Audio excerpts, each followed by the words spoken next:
Well, hello there, this is Sam of Jams and Bros, and today we've got another mock for you guys. So yeah, hopefully you guys enjoy these new couple of mocks. There's been a couple back-to-back lately, which I hope you guys are happy about. So yeah, this is a World War I mock, something that I have not made in quite a while, and it's a pretty simple trench scene, and you know, it's just your classical Allied forces defending the trench, Central powers leading a counterattack.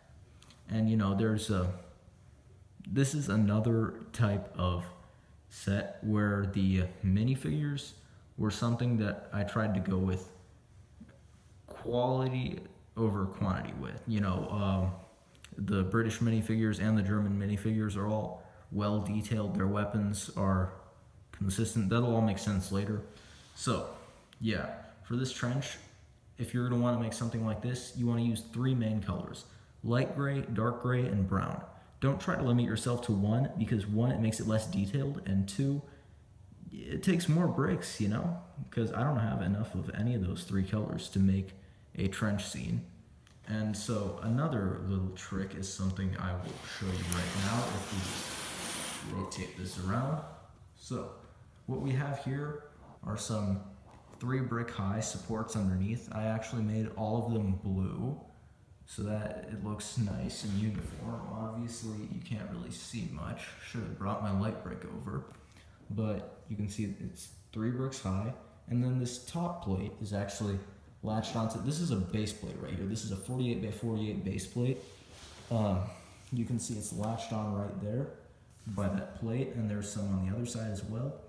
And these 3 bricks plus a base plate just kind of resting on top of them equals almost exactly the same as, you know, 3 bricks total in height with a plate on that, if that makes any sense. Basically, with these 3 block high supports, the base plate rests almost perfectly on it. So that's a little cheat I used, actually. And this is another cheat. I actually cut the base plate apart back in, like, I don't know, 5th grade, when I had to do I had to make a model of a book I read, and so I cut one of these in half. I think it was Harry Potter and the Order of the Phoenix that I made the scene out of, or based upon. So yeah, I used like approximately half of a 48 by 48 base plate. So this trench is 1.5 base plates wide, which is good because that means neither of the trenches will be outrageously wide, unlike if you were to use 2 full 48 by 48 base plates. That wouldn't work very well for that reason. So yeah, basically it's just 2 simple trenches. I just created the back wall of each. I didn't really go any further than that. So you can see there's mushrooms growing everywhere. There's a rat. So this crate is full of grenades. Good old potato mashers, as the Germans used, and a couple shovels for trench digging. You always gotta have those. And I tried to give the trench just a bit of texture, you know, at the bottom. And then, you know, there's a whip there. There's some rope, you know. A couple other crates around the place. This little sack here hanging from the wall, I guess you could call it, is a bunch of combat knives. You can see there's a bunch of them in there. Another mushroom here. A little pack of grenades. Another shovel. Just a bunch of detail thrown around everywhere. You know, there's a telephone and a mortar emplacement. Some ammo in that crate over there. And then, you know, there's the ladders that they climb on to get out of the trench. And there's some sandbags. And there are some larger scale sandbags that don't go very well together with those. And I actually did something that most people don't do, and I probably wouldn't do in most cases, but I included just a few scattered grass pieces around the place. And if I had any olive green plants, like that stem over there, I only had a couple of them, but I would use them. There's a cannon right there, mushroom next to it. And you know, there's just some spiders around the place, some logs just kind of banded together.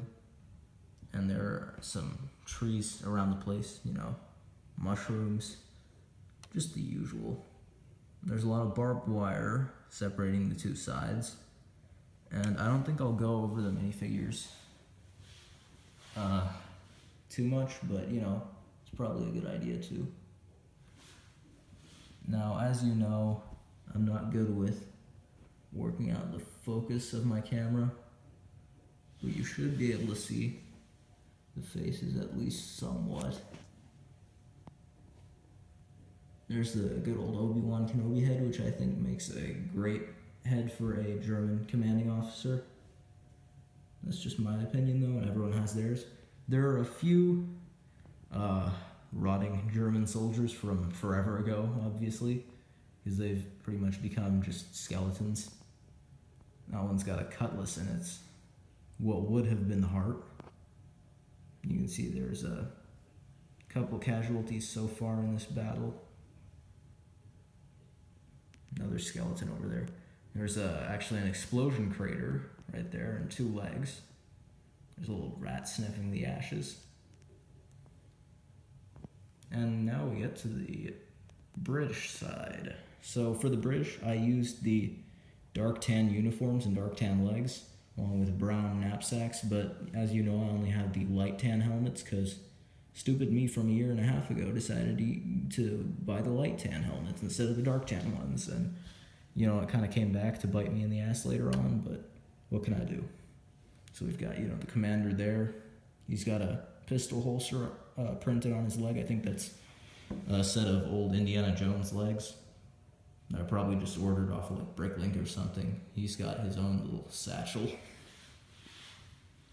And then, you know, we just got a whole bunch of soldiers.